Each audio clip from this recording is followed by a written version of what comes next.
First of all, welcome to Optima-CRM. Now it's time for you to discover and unleash the power of this one-of-a-kind solution. The following steps are only for the admin of your organization.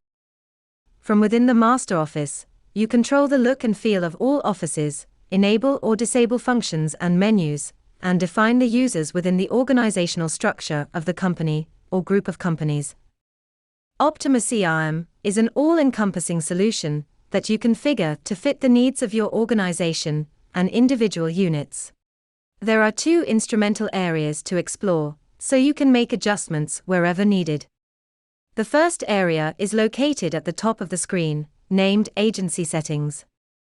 This area enables you to make general settings that apply to your entire organization, including all the sub-offices. In the agency settings, you find several tabs that deal with the identification of the agency, some general settings, followed by custom settings, where we can integrate with external applications.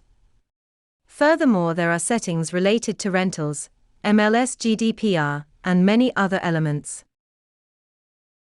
The second area of customization is found in the main menu under the item, System Configuration. Depending on the active modules, here are both general configuration settings as specific settings for the selected modules.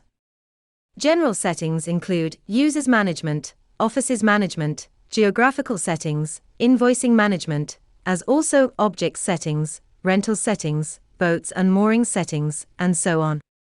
In the configuration settings, you also find customizable tables, where you can add your own entries as well as exclude values provided by the standard version of Optima-CRM.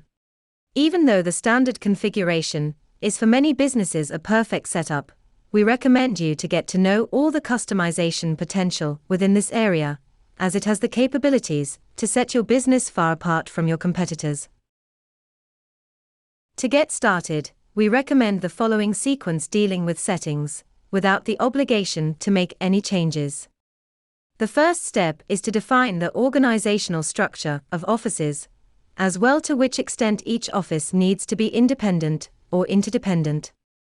Next step is to create the CRM users and place them within this organization structure of offices, and carefully select their authorization roles. There is a set of user-specific related configurations that you probably want to explore as well. Object settings is obviously another crucial topic, hence active property types need to be defined and others excluded. But there are several other interesting settings, such as building styles, property categories, and much more. In case your business handles rentals, there are several interesting configuration settings to create default behavior during the setup of rental properties. These settings include default commissions, deposit amounts, rental calendars, extras, cleaning management, and so on. The better you arm yourself with knowledge of Optima-CRM and how it can be folded to your needs, the faster and more value you will get out of your strategic decision to use it for your ever-changing and growing business. You are the key user for your organization, yet know that we always are here to help. From the initial training to the continued support, we're just a call or message away.